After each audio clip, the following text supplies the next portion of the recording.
Hi, my name is Connie Galley, and I'm here with Shelter Tales. This is the first edition of this program, and this program is going to be hopefully disseminating information, fostering more adoptions, and also getting some funding for some nonprofit shelters. And most of the shelters in New England and elsewhere are nonprofit. We're going to showcase a different shelter every month and bring in some of their little hearts that they have to adopt.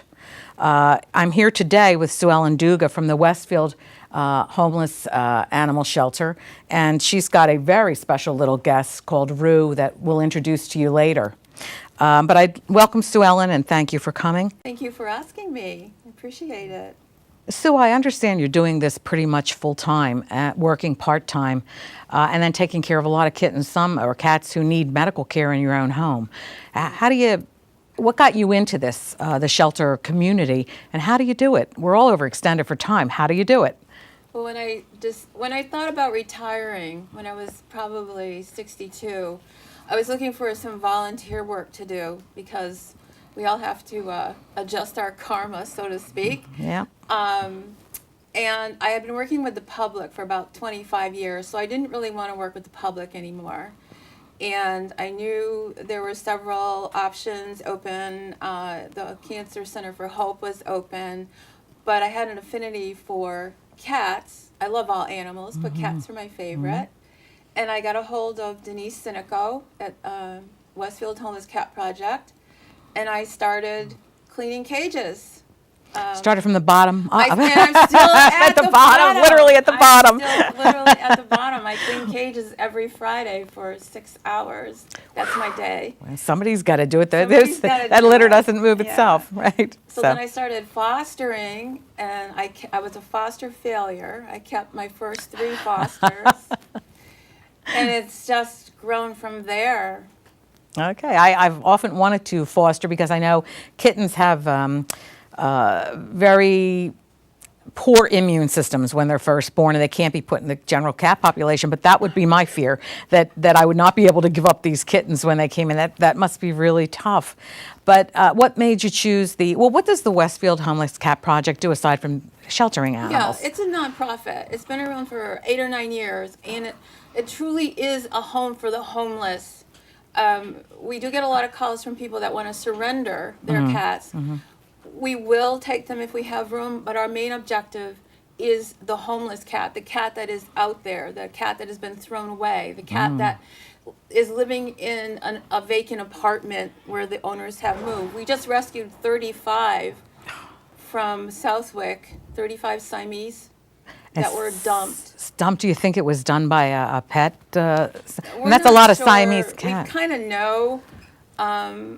We're taking action through the legal channels to prosecute the person that dumped them, but they're all at our shelter right now on top of the population that we already have. And it's tough. So many people will call shelters and ask, I have these 3 cats I want you to take in, or I'm moving, I can't take a cat. And they don't understand the cost to the nonprofit shelters for medicating, for trap, release, and neuter, for, neutering alone is over $100, even when you get neutering and spaying. And so they're very disappointed when these shelters that are overcrowded now just can't take any more. We're looking for homes all the time for our animals, and then you have somebody, it breaks your heart every time you have to turn one away because you don't know where they're going. Right now we have the Connecticut Cat Connection is a shelter I volunteer with, and we have cats through no fault of their own. The owner got ill and went into a nursing home. The owner died, unfortunately, and the cat was left behind. And we have a lot of cats that are left behind because their owners are deployed. And that's heartbreaking because they come in and, they're doing something for us, and now they've got to give up. Nobody's taking their pets. Nobody's helping them. Temporary basis. It's only a year or so. That is probably the most heartbreaking because the cats, they're confused. They don't know what they did to end up in kitty prison. The best option in that, we try to find foster families because it's hard to take a domesticated cat and put them in a cage. Yes. They get cage crazy. Yes. So we try to find, but foster families are hard to find too. Right. So how many cats do you think you have at any one time? And in the shelter? In the shelter? I think we usually have a population of around 35 to 40. Now we have over 80. Well, because of the Siamese influx of the situation. Siamese, and they're all sick. They're Yeah. pretty much Oh. all ill, and they're all being treated. So that right there is dollar, Oh my a God. dollar I volume can't that you even can't put a figure on right, it. right. It's And that's gonna the be so yeah. huge. Yeah, it's the biggest part of. I think it's the biggest part of any shelter's operation Yeah, is but that we're medical care. no-kill. Yeah, and So- how do you raise funds for that? How do you get volunteers to come? Because if you have that many cats that are ill now, that's a lot of medication, a lot of moving things around. It's a lot of medication. We are lucky. We have a couple of vet techs that volunteer their time, and they come in and they'll medicate for us. I know how to do the medications. I can do sub-Q. I do some meds. I do the And sub-Q vaccines. is putting liquid under their. fluid under the skin so they can get Rehydrated. rehydrated because a lot of them are dehydrated. We just do what we have to do. Everybody pitches in. It is hard to get volunteers because you get a volunteer and well, you have to empty like all these litter boxes and you don't see them again. I wanted to play with the kittens. I was here to That's play what with the they think it kittens. is. Right, Like, I oh, know. they're so cute. Let me just play with the kittens. Well, it takes a lot of work. Right. After you get done, Play if with you're the still kittens. able to walk, you can play with the Kittens, all right. And the other thing too, I find a lot of times now you're having an influx of animals that you don't that are not kittens, and a lot of shelters do. Yes. Harder to adopt older animals, absolutely harder. And yet, when people come in and say, "What is their personality?" They're looking at kittens. Kittens are adorable. They can always get adopted. Almost can. always. If you want to know what a cat's personality is, get an older cat. We can tell you what that personality is. We can tell you if he's a complainer or a whiner or good with other cats or not good with other cats, good with dogs, good with kids. It's the older shelter population that you're seeing, and they stay longer, hence more work, more time, They more do money. stay longer, and because they are in cages when people come to see them, yes, we can tell them a little bit, the little that we do know Right. sometimes. If you're taking but them out the sometimes street. if you take them out of the cage situation, they're a whole different cat. Absolutely, You know, absolutely. so And it's I've got some testimonials at the end of this show of people that did come in and wanted kittens, both from your shelter and from mine, and ended up with older cats and are crazy in love with them. Called a bait and switch. Not automatically, but and we always say cats choose you, because I've been in the shelter and watched a cat, somebody leaning down, look at a cat in this cage, and the cat in the top cage is Oh, yeah. patting their head, like happens looking all the time. all the time, and they All the choose time. you. I always Yeah, say they they do. choose you. They do. So you mentioned that you have some kitties in your life that are basically unadoptable, and we both work for no-kill shelters. That also is timing. I think you said you had one that they'll meet Rue later, who's a delight. But then you said you had one with some mental disabilities, one who couldn't walk. How do you deal with the one who can't walk? I mean, you Julie, have to take. she's 7 years old now. I adopted her. Well, she came into the shelter. She was the only one of 35 kittens that lived. It was a distemper colony. And when kittens or mom cats have distemper or have a Rages right live distemper vaccine, their kittens will have what is called cerebral hypoplasia. Which is? It can affect the brain or it can affect their motor skills. So Julie came to the shelter. She was about 3 weeks old, and she was called a wobbler. Okay. They call them the wobblers. So I took her home, and I did adopt her out to two different people. I adopted her out to a physical therapist, who I thought would be the perfect family. Right. She came back 2 days later. So I couldn't do it to her again. So Julie's been with me ever since, and she toilets herself. Well, she goes at 7 in the morning, 10 in the morning, and 3 in the afternoon, and 10 at night. And that's She's on a clock. you take her to the. She can kind of swim. She looks like a manatee. Oh, She kind of swims to the doorway, and then You she know, waits Mom for me. knows. She waits for me. That's- And I pick her up and put her in the box, and she does her That's thing. amazing. That's amazing. She's trained, and she's That's a good amazing. little girl, and she does have to have baths, and I take her down to Dave's dog wash. She's probably delighted with that I do. because I cats take her hate down to water. Dave's dog wash for $12, and she gets her bath down there because she's so heavy to pick She up. can't. because she isn't getting the exercise She's that not are getting regular. the exercise, and I can't bend over and pick her. She's 20 pounds now, Ooh. full weight. Right. So I need a easier egress. Easier way enter. to- right. And plus, they have those nice dryers. Right. It dries her all up. So and then I can't imagine one of my cats getting a car wash. Yeah. That wouldn't happen in my household. So and you're then lucky. Busy Bus is the one with the mental problem. And she is And we know what that comes from? cerebral hypoplasia. Oh, this again. is again. Wow. Yeah, yeah. So were they both from the same litter? You said no, one only. Julie was the only surviving one. Busy was from another litter. And she has obsessive compulsive behavior. So constant licking, constant. Constant throwing things on the floor from everywhere. So you get your exercise. Opening the drawers, throwing the silverware out of the drawers. Maybe taking she's stuff just a out of the brat. sink. Oh my God. Maybe she's just a brat. Brat cat. She I've is got a brat cat. No, she's a brat. It goes through my plants, but you love them anyway. Oh, yeah. You love them anyway. Well, I think, what are your location and what are your hours there? Can the general public, when can they come in to see these cats? It's 1124 East Mountain Road. If you go up East Mountain Road, you go under the underpass, and then you see about a mile up, there's a Comcast sign. The Comcast sign is in the yard of the shelter. It's a regular home. I think I've been there, right? Regular this home, is, so okay. don't look for a nice little shelter. It's Denise Sinico's house. Okay. Again, it's in the basement, if I recall. No, it's in the garage. The garage, okay. I It's in the remember going down the garage, steps. and they're open on Saturdays 11 to 3 for adoptions, Sunday 11 to 3, and she is having adoptions on Thursday nights. I think it's around 5 to 7. Okay. We can't be open all the time because it's so crowded, and we have to do the have to day-to-day do- right, shelter right, operation right, in there. right. And again, it is a house, so it's not a perfect setup. I mean, we take the dishes into the kitchen Right. and do them in the kitchen. But it is what it is, It is and you're. what it is. It is what it is, and you're It's saving been- animals, Yeah, it's and been going that's what's. for. I think she's been around for 8 years, and I've been 7 of it. So you're a long time, I'm a heartfelt long-time- volunteer. oh, we God, need yeah, more of dedicated. you. We all need more of you. So I think right now I'd like to introduce your special guest, Rue. Okay, so we talked often, you and I, about Rue, who is very special and probably a rarity. I know she's a rarity. She's called a squitten.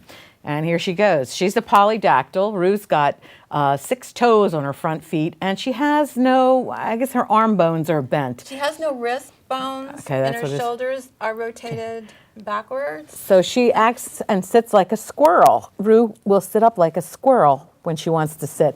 Cute. And how old is Rue? She's about 13 weeks right now. Well, she's very pleasant. She's not afraid. She did No. try to escape once. You don't want to be a star, Rue? You don't want to be a star? I got her when she was like 5 or 6 days old. She was sold for $10 on High Street in Holyoke to some unsuspecting Didn't person. know. Yeah. Oh, Who she's- luckily turned her into the shelter when they figured out that something was wrong with her. Mm-hmm. And I seem to get all the ones that have issues, so Denise gave her to me to Try to work foster. And Well, she's darling. I mean, I wouldn't Yeah. want to give her. I could I'm see keeping fostering her. and keeping Oh, yeah, her. I'm keeping And I her. imagine she'd be a little bit difficult to Yeah, adopt, but she seems healthy and she seems happy and healthy, and she's still a baby, but she's getting around okay she with gets around, but, feet. like now, I don't want her falling off because they can break their jaw. If they fall, because And they they can can't break their teeth. stop. They can't They stop can't their- stop the fall. There There she she goes. goes. There's a squitten. That's a squirrel kitten. Come on, Rue. She did it. You did it. That was on girl. cue. Good girl. You want to be a star. You want to be a star. girl. Come on, honey. Face the camera. You're a good girl. What a good girl. What a good girl. Oh, you want to go in No, there? I think she's done with stardom. Are you done? Come see Mama. Come see the Mama. Come see Mama. Gussie, you're a good girl. So what are the chances? I mean, most shelters or this cat would be put down in other Yeah, places. my Julie would have been put down. I took her to the vet. She was going to one vet for a long time, and then I took her to Suffield Vet for another checkup because it's closer for me. And they said, "Oh, we've never seen a cerebral hypoplasia cat with the nerve damage that Julie has because no one keeps them. They're put down." So they were pretty, and so would she most likely have been put down. Right. And But- here she is, happy, Yeah. healthy. She got a little limitations, as we all do. Yeah. Heck, I got arthritis. I'm going to be Yeah. walking like that soon. Yeah, she doesn't know that she's like She this. doesn't know there's anything wrong with her, and she's a happy, healthy girl. She gave Mama a lot of kisses early on. She always gives Mama kisses. Mama got kisses. So Yeah. wow, what a beauty! What a beauty. So this is because of inbreeding, not intentional inbreeding, but you're in a colony and there's some Well, inbreeding. it was done intentionally in Texas about 5 years ago. They were breeding them, and it was shut down almost as quick as it started. But I'm sure some of the genetic material It's still out there. 'cause we import, different, like the Connecticut Cat Connection gets cats from New York and whatever. Yes, and yes. Some shelters do get, like, the Dixie dogs come up and Dixie cats come up. So I'm sure that some of the breeding genetics got out into the other domesticated cats, and there's only a few around that I'm aware of. It's online. You can check it out.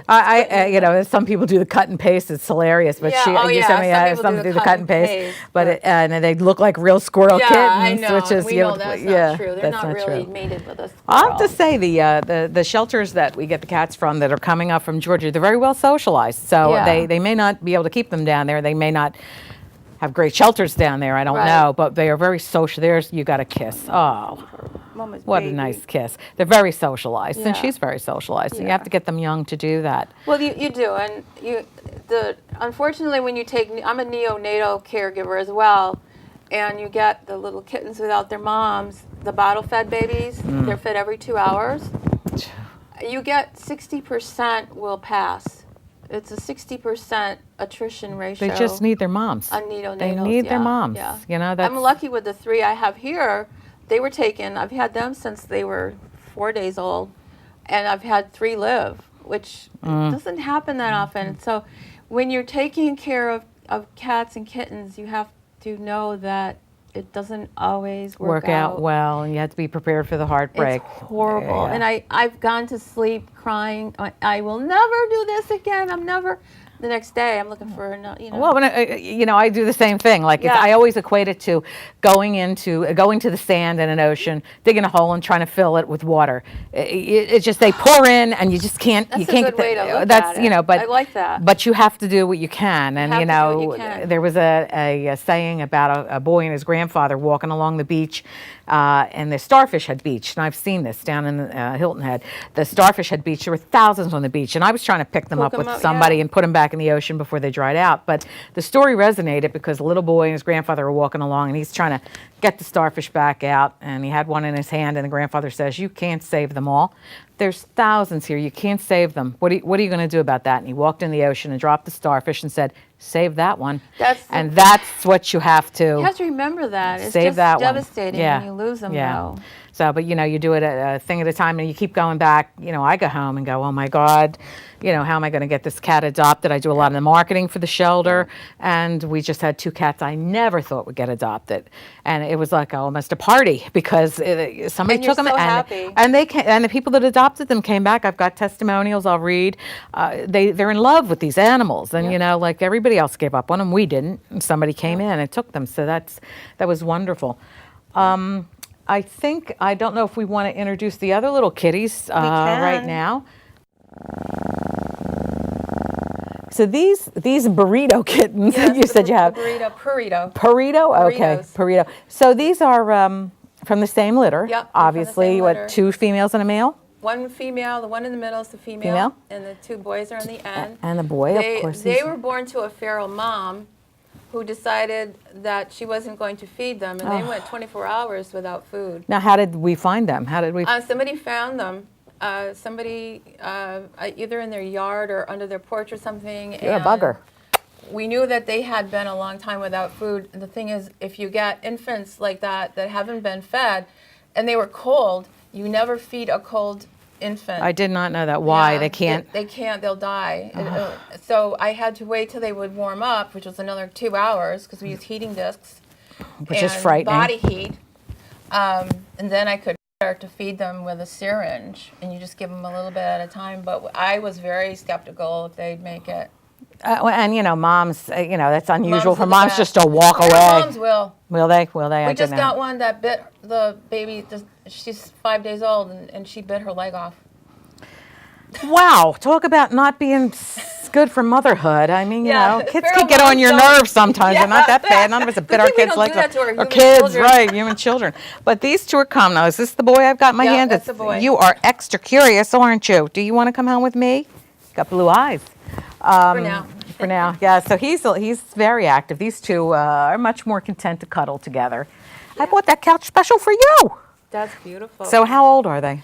They're 6.5, almost 7 weeks. They're going to get their vaccinations this week, and When will they be up for adoption? When will you? in 2 more weeks. 2 more weeks. So it's about 8 weeks Yes, for it's 8 adoptions. weeks. Yeah, Yeah, 8 weeks for it's 8 adoptions. weeks. Okay. I'd like them to go together, but I don't know. They don't have to, but it would be nice. if they Yeah, did. we try to actually when we try to have kittens, when we have kittens at the shelter, what we ask is if you're going to get a kitten, you take 2 just because of the Absolutely. activity. I mean, I've Absolutely. seen mine do the flying trapezes with each other, Absolutely. and if they were with an older cat, it would just annoy the older cat, or Exactly. they would be bored. We always try to get them to yeah, take 2 and kittens. if they're bonded, they're if they're bonded, bonded, it's good yeah. to take, unless you have another young cat at Yeah, home. because they will drive an older cat Oh, insane. crazy. Yeah. Hey you, this one especially, but you are cutie pie. You Yeah. are cutie pie. Are there any upcoming events you want to tell us about? I know at that West we're Coast? gathering stuff for the tag sale. We have tag sales like 4 times a year. I know. I just saw I had a thing come over in my email about a tag sale happening. So we are collecting stuff at the shelter. Okay. We always can use supplies, blankets, bleach, paper towels, trash bags. They can be dropped off. It can be dropped off or You're stinky. anywhere. Okay. I can get them or I can Okay. go pick them up. But I don't do a lot of the publicity. I'm a worker bee. The worker bees are more important than the I'm a worker publicity bee, so bees. sometimes they do stuff, and I'm not really fully aware of it. But, it's on the Facebook page. And you want to give the website out and then the phone number? We're on Facebook. Okay. And then through Pet Finder, you can get into the Westfield Homeless Cat Project. Okay, so they're listed on Pet But Finder. also the Westfield Homeless Cat Project on Facebook too. Okay, and you want to give the address and the phone number? 1124 East Mountain Road, Westfield, 413-569-6. I don't know. 636. They can find it in the phone Yeah, book. find it in the phone book. Find it in the phone book. It's one of those things I can dial Yeah, it, right, I but you can't say tell it you over what the. is. Well, we have, as far as fundraisers, the Connecticut Cat Connection is holding the Catscarade. It's the 4th or 5th annual, I think it's the 4th annual Catscarade ball down at the Society Room in Hartford on May 24th, I believe. And you can go on to www.ctcatconnection.org. And you can also get tickets at the door. We're also having a fundraiser at Bart's on June 7th from 12 to 4. And Bart's is kindly going to give some of the proceeds of this to the Cat Connection. The Rude Mechanicals are going to be there playing. They're donating their time. And I think that's all the fundraisers I'm aware of right now. But I would like to also, before we wrap this up, is to talk about some of the success stories and ask you if you have your own success stories or love stories with animals, you can always go to Shelter Tales CT. That's Shelter Tales, as in tail, CT at gmail.com. And if you want to leave a little story or a picture of your baby, I can see if we can get you on the program in the coming months. But I do have 2 success stories with cats we never thought would get adopted I'd like to share with you. We had a cat that was deaf that stayed in the shelter for 3 years, and nobody would take her. She didn't show well. She was very shy. And somebody came in. She was actually had to be kept in a cage because they thought that she was a fighter. We found out that she was deaf. And as a result, when another cat would come up behind her, she thought that they were stalking her or sneaking up on her. And as a result, she had to stay in a cage most of the time and was very unhappy. Never heard her purr. Her name was Amani Ann. I have gotten 3 emails from Amani Ann's mom now talking about how she is running to the door to greet people, how she is finding everybody's lap to sit on, how she is a nonstop purrer. Again, I never heard her purr at the shelter. And how that anyone who passed by this beautiful little girl really missed out on a big opportunity because it's a wonderful cat. Amani's 9 years old. Another little boy came into us, Digit. And Digit was a face only a mother could love. He had a bent ear, buck fangs, so his fangs were sticking out of his mouth, and a stumpy tail. We don't know what happened to Digit. His owner died, and Digit grieved really hard. He ended up in the shelter. I never thought anybody would take Digit. Digit's new mom came in, decided to take Digit home, and tells me that he purrs so much that even when she takes him to the vet has to wait for him to stop purring to hear his heart because he's such a happy little boy. And the thing Digit likes most now is getting up under the covers with mom and getting a body massage. When he was at the shelter, Digit hid under things. He wouldn't come out, so I'm surprised you could even see him to adopt them. Digit was 13. So, you know, these are wonderful stories of older cats. Cats live a long time, and we would hope that if you do go into a cat shelter, don't just look for kittens, look for older cats. Every shelter needs volunteers. Every shelter, even if it's scooping litter, making phone calls, we all need volunteers as much as we can get. So I work for the Connecticut Cat Connection. That's ctcatconnection.org, and that is in Windsor on Pequannock Avenue. We hope to see you there.